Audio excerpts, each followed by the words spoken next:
Assalamu alaikum everyone. Today I'm gonna show you how to make McDonald's hyped crispy hash brown in a right way. তো প্রথমে আমি আলুগুলোকে এভাবে কেটে পিল of করে 70% সিদ্ধ করে নিব অ্যান্ড 70% পর উঠায় নিয়ে দেন একটা গ্রেটার দিয়ে এভাবে আমি গ্রেট করে নিব সবগুলো আলুই। এখানে আমি অলমোস্ট 2টা বড় বড় আলু নিয়েছি। দেন গ্রেট করা হয়ে গিয়েছে দেখতে পাচ্ছেন সবগুলোই। দেন এখানে দিব আমি কিছু উপকরণ, যেমন এখানে দিব একটা প্রথমে ডিম, তারপর এখানে সামান্য হলুদ, তারপরে দিব কিছু লবণ, এটা পরিমাণ মতো আপনারা টেস্ট অনুযায়ী নেবেন। দেন এখানে দিব আমি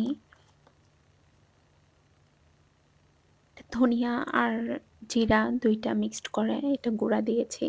অ্যান্ড তারপরে আপনারা স্পাইস আপনাদের টেস্ট অনুযায়ী দিবেন। আমি ঝাল একটু কম খাই, দ্যাটস ওয়াই আমি মরিচের গুঁড়া একটু কম দিয়েছি।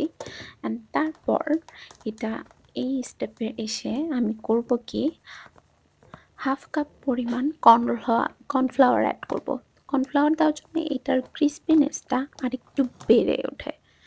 তারপর হাত দিয়ে আলতোভাবে আস্তে আস্তে নেড়ে পুরোটাকে আমি ডো টাইপের করে নেব। বেশি চেপে চেপে করবেন না, যেন গ্রেটারের করা আলুটা নষ্ট না হয়ে যায়। দেন এইভাবে আমি একটা পলিথিন র্যাপে করে চাপে চাপে স্কোয়ার শেপ কিংবা আপনাদের পছন্দ মতো শেপ নিয়ে ফ্রিজে ঠিক ১ ঘন্টা রাখবেন। অ্যান্ড ১ ঘন্টা পর বের করে ১০ মিনিট বের করার পরে তারপরে তেলে ভেজে নেবেন। তারপর আপনারা দেখতে পাচ্ছেন অ্যান্ড মোস্ট ক্রিস্পিনেস এই তেলের জন্যই আসে। আপনারা যত তেল দিবেন তত ক্রিস্পিনেসটা চলে আসবে।